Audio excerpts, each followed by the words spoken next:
कैसे हैं आप सभी। आशा करते हैं आप लोग बहुत बढ़िया होंगे। तो चलिए आज के वीडियो में हम लोग जानने वाले हैं मैट्रिक बोर्ड परीक्षा मैथ वाले 5 नंबर का सवाल जो पूछे जाते हैं एग्जाम में, वही चीज़ को हम लोग आज जानेंगे।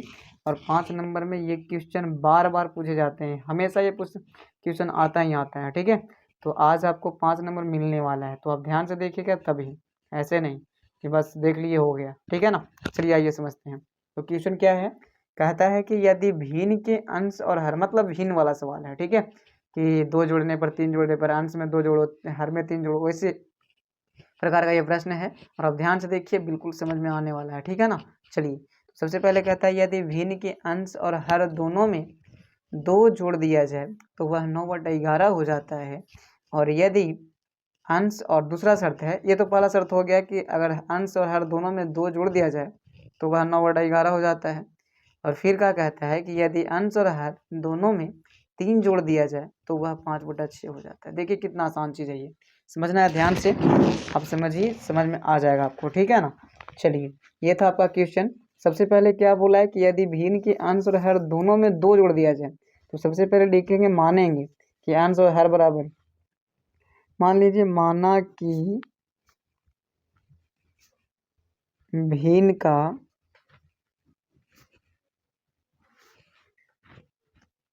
अंश बराबर x, ठीक है, तथा हर बराबर मान लेंगे कुछ ही y। ठीक है, तो भिन्न हमारा क्या निकलेगा, तो भिन्न बराबर हमारा आ जाएगा, फॉर्मूला होता है अंश बटा हर। तो अंश को क्या मान रखा हम लोग, x, तो x हो जाएगा, और हर क्या माने, y, तो x/y हो जाएगा। ये आपका भिन्न हो गया। ठीक है, ये फॉर्मूला होता है किसका, तो भिन्न का। समझ में आया बात इतना। ठीक है, अब थोड़ा आगे बढ़ते हैं हम लोग। क्या कहना है, ध्यान से देखिएगा। क्वेश्चन में कहना है कि अंश और हर दोनों में 2 जोड़ दिया जाए। चलिए आइए, अंश क्या है x और हर क्या है y। तो अंश में भी 2 जोड़ दो और हर में भी 2 जोड़ दो, तो कितना हो जाता है, वह 9/11 हो जाता है। 9/11 हो जाता है। यही कहानी था ना, कि अंश और हर दोनों में 2 जोड़ दिया जाए तो वह 9/11 हो जाता है। 9/11 हो गया, जोड़ दिए तो। ठीक है, अब क्या करेंगे, तो गुना करेंगे तीसरा चीज, ये सब तो पता ही होगा आपको। कीजिए गुना, तो x में करेंगे 11 से, तो कितना होगा, 11x प्लस 2 में 11 से तो 22 बराबर 9 में करेंगे y से तो 9y प्लस 9 में 2 से तो 9 दूना 18 होगा कि नहीं होगा, इतना होना चाहिए। ठीक है, आपको पता होगा ये सब। अब देखिए क्या है, मतलब कि x वाला y वाला को एक तरफ और बिना x y वाला को एक तरफ करना है। ठीक है, चलिए तो पहला आपको 11x फिर माइनस 9y हो जाएगा, बराबर में 18 है तो 18, और माइनस में चला जाएगा 22। देखिए ध्यान से, 11x का 11x इधर था, इधर ही रह गया। अब का है, ये 9y जो है इधर आया, उधर से इधर आया तो माइनस में आएगा ही, क्योंकि उधर प्लस में था। अच्छा, 22 जो है उधर से इधर से उधर गया तो माइनस में जाएगा। 18 उधर था तो उधर ही रह गया, तो 18 का 18। लेकिन 22 जो है प्लस में इधर था तो उधर जगह था माइनस में हो जाएगा। इतना तो समझते होंगे आप। ठीक ना, चलिए इतना आपको समझ में आ गया होगा। अब आगे बढ़ते हैं थोड़ा सा, देखिए ध्यान से। क्या है कि 11x और माइनस 9y कभी हम घटा नहीं सकते। क्यों, क्योंकि ये x है और ये y है। थोड़ा सा ध्यान से, 18 में से 22 जाएगा, कितना बचेगा, तो -4 बचेगा। इसको आपको मान लेना है समीकरण फर्स्ट। क्या मानना है, समीकरण फर्स्ट मानना है। ठीक है, 11x माइनस 9y बराबर -4 है, तो इसको समीकरण फर्स्ट मान लेना है। अब ऐसे नहीं समीकरण एक और तैयार होगा इससे। दूसरा शर्त जो था से, पहला तक तो यहाँ तक खत्म हो गया। दूसरा क्या है कि यदि अंश और हर दोनों में 3 जोड़ दिया जाए, यहाँ 2 जोड़ रहा था और यहाँ नीचे 3 जोड़ना है। ये तो था आपका शर्त फर्स्ट। शर्त सेकंड क्या है, देखिए ध्यान से। शर्त सेकंड में कह रहा है कि 3 जोड़ना है दोनों तरफ। क्या जोड़ना है, 3, तो x + 3 बटा y + 3, तो कितना हो जाता है, तो 5/6 हो जाता है। ठीक, तो 5/6 दे देंगे। इसके बाद में क्या है, गुना कीजिए, जैसे गुना किए यहाँ पास, तो x में 6 से तो कितना होगा, 6x प्लस 36 18 बराबर y में 5 से तो कितना, 5y प्लस 3 में 5 से तो बचती है ही 15 हो जाएगा। ठीक है ना, चलिए अब एक्स वाई वाला को एक तरफ कर लेते हैं, -5y, इधर प्लस का इधर आएगा तो माइनस का, बराबर बराबर में क्या बचा 15, तो 15 लिख दिए। अब -18 इधर प्लस में इधर जाएगा तो माइनस में हो जाएगा, ठीक ना। चलिए आपका है 6x और y, एक्स वाई जोड़ सकता है घटा सकता है नहीं, क्योंकि ये अलग जाती है ये अलग जाती है। तो 6x का 6x -5y का 5y बराबर 18 में से 15 घटेगा तो कितना बचेगा -3, ठीक है। ये भी हो गया आपका समीकरण 2, ठीक है। इतना समझ में आ गया। चलिए दो को समीकरण बन गया, अब दोनों समीकरण को हल कर लेना है फटाक से, ठीक है। दोनों समीकरण को हल करना बहुत आसान है, आइए देखिए ध्यान से। लिखिए कि समीकरण 1 एवं समीकरण 2 को विलोपन विधि से हल करने पर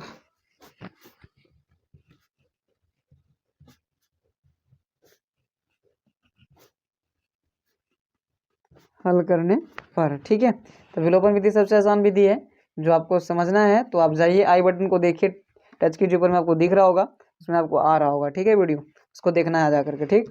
चलिए समीकरण फर्स्ट को क्या है लिख भी सकते हैं। समीकरण फर्स्ट क्या है आपके पास, तो 11x - 9y बराबर -4।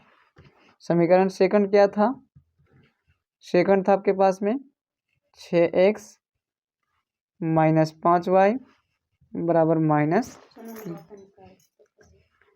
ठीक है।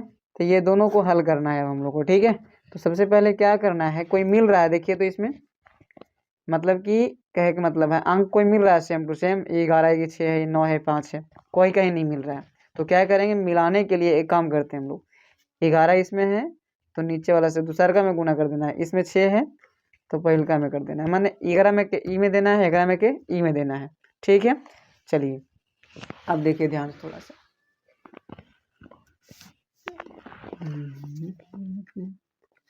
चलिए